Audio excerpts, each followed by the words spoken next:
Discover the world के मुअज़्ज़िज़ दोस्तों, अस्सलामु अलैकुम। दोस्तों, दुनिया बेशुमार मज़ाहिब का गढ़ है। मज़हब के मानने वालों के अपने अकायद और रसूमात और कदरें होती हैं और इसी के मुताबिक उनकी ज़िंदगियों के शब रोज़ गुजरते और इन्हीं अकायद को लेकर उनकी नस्लें परवान चढ़ती हैं।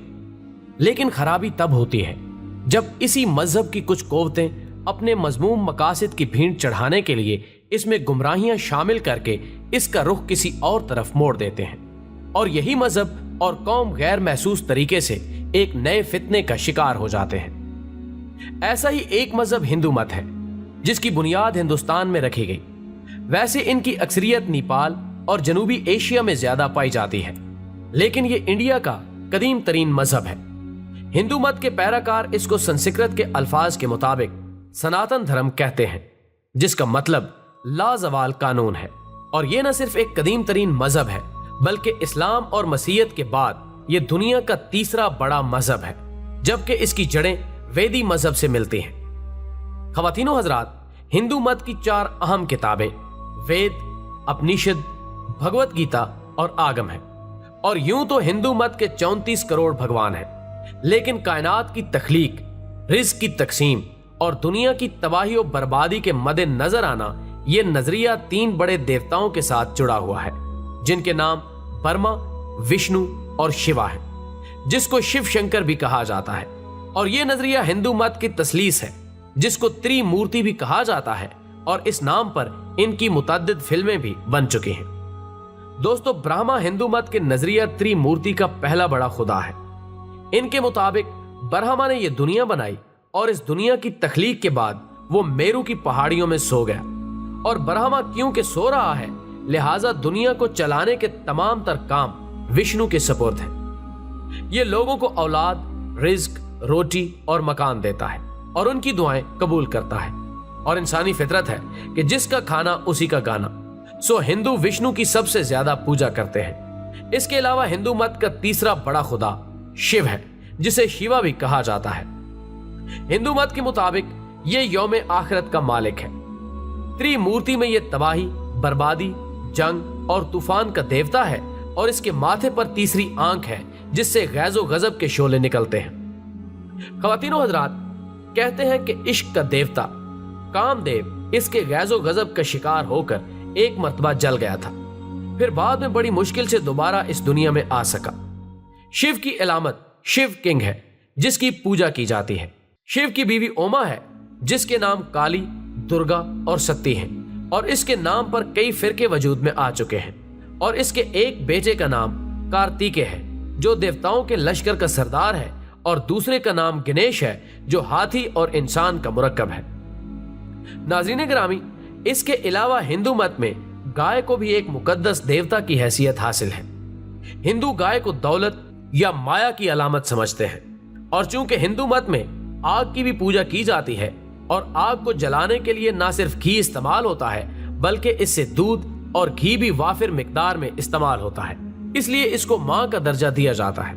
और इनके एक और भगवान हनुमान की तालीमात के मुताबिक गाय एक मुकद्दस देवता है और हनुमान खुद भी गाय का अज़द एहतराम करते थे, इसलिए इसका गोश्त खाना हराम है। खैर दोस्तों, हिंदुओं के देवताओं के इस तारुफ के बाद इस मजहब के खिलाफ होने वाली दजाली साजिशों की बात करते हैं। चूंकि पूरी दुनिया इन दजाली और तागूती ताकतों के हाथों कठपुतली बनी हुई है और ये जब चाहें जहां चाहें अपने नजरियात दूसरों के मजाहिब में मिक्स करके लोगों को अपनी तकलीद पर मजबूर कर सकते हैं। इसलिए अब इन लोगों ने हिंदुओं के भगवान शिवा को टारगेट किया है, चूंकि वो एक तबाही और बर्बादी का देवता है और हिंदुओं की अक्सरियत इसके इंतजार में है कि वो कब हालत नींद से बेदार होकर हिंदुओं की सालमियत और उनके सुनहरी दौर को वापस लाने के लिए ना सिर्फ बुनियादी किरदार अदा करेगा, बल्कि हर उस ताकत को तबाह बर्बाद कर देगा जो उसके रास्ते की दीवार बनेगी। और उसकी जो तीसरी आंख उसके माथे पर है, ये आंख बसीरत की ऐसी आंख है जो शिवा के सोने के बाद भी पूरी दुनिया पर नजर रखे हुए है। लिहाजा अब इन दजाली कुव्वतों ने जेनेटिक क्लोनिंग के जरिए इंसान और गाय के जीन्स हासिल करके एक ऐसा ही गाय का बच्चा तैयार किया है, जिसका सर तो गाय जैसा और धड़ इंसानों जैसा है। और जेनेटिक क्लोनिंग के जरिए इसके माथे पर तीसरी आंख मंसूब करके इसे शिव के अवतार में पेश किया गया है।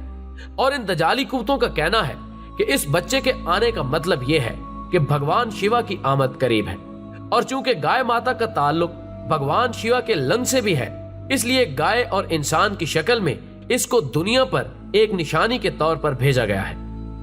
ناظرین محترم، اب شیوا اس دنیا میں آئے یا نہ آئے، لیکن یہ طے ہے کہ دجال اس دنیا میں ضرور آئے گا، اور اس وقت دنیا کے تمام اقدامات اسی کے احکامات کے مطابق ترتیب دیے جا رہے ہیں۔ لہٰذا ہندوؤں کو یہ بات بہت اچھی طرح ذہن نشین کر لینی چاہیے کہ شیوا کے بھیس میں اور ایک آنکھ کو جواز بنا کر ان کو دجال کی خدائی منوانے کے لیے تیار کیا جا رہا ہے، اور انڈین حکمرانوں کے اسرائیل سے تعلقات ویسے بھی کسی سے چھپے ہوئے نہیں ہیں، لہٰذا انڈین حکمران بھی وہی کریں گے جو یہ دجال کے پیروکار ان کو کہیں گے، کیونکہ دجالیت کا نعرہ ہی یہی ہے کہ سیاست سے مذہب کو الگ رکھو، اور مذہب کو جب بھی استعمال کرو اپنے مفادات حاصل کرنے کے لیے استعمال کرو۔ اور اس کے علاوہ ایک آنکھ پر مشتمل کئی حیوانات اور انسانی اور حیوانی کلوننگ اور ٹرانس جینیٹک سائنس سے پیدا کیے جا چکے ہیں، جن میں انڈیا میں ہی پیدا ہونے والا ایک آنکھ والا بچڑا اور اسرائیل میں پیدا ہونے والا ایک آنکھ والا انسانی بچہ قابل ذکر ہے۔ بہرحال اللہ ہمیں اس دجالی فتنے سے دور رکھے، آمین۔ دوستو، ویڈیو پسند آنے کی صورت میں اسے زیادہ سے زیادہ لائک کر کے ہماری حوصلہ افزائی کریں، اور اسے فیس بک اور واٹس ایپ پر شیئر کرنے میں ہمارا ساتھ دیں۔ ہماری اگلی ویڈیو آنے تک اپنا، دوستوں اور گرد و نواح کے لوگوں کا بہت سارا خیال رکھیے گا۔ اللہ حافظ۔